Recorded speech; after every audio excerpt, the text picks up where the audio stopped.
जय श्री कृष्णा, राधे राधे। मैं सांत्वना पांडे, आप सभी का मेरे चैनल पर स्वागत है। तो दोस्तों, आज मैं एक श्री कृष्ण भगवान का बड़ा ही प्यारा भजन लाई हूँ, तो आप लोग ज़रूर सुनिएगा। अगर मेरा गाना अच्छा लगे तो लाइक शेयर सब्सक्राइब ज़रूर कीजिएगा। धन्यवाद। बाज बधैया गोकुल में सहनाई हो, बाज बधैया, बाज बधैया गोकुल में सहनाई हो, बाज बधैया, बाज बधैया गोकुल में सहनाई हो, बाज बधैया, बाज बधैया गोकुल में सहनाई हो, बाज बधैया।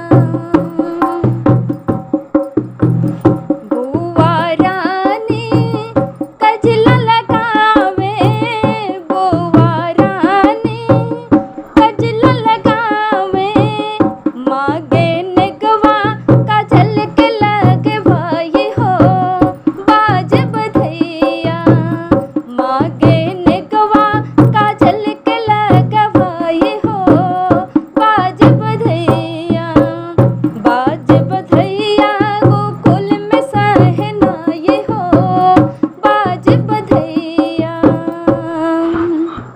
सखियाँ सहेली मंगल गावे, सखियाँ सहेली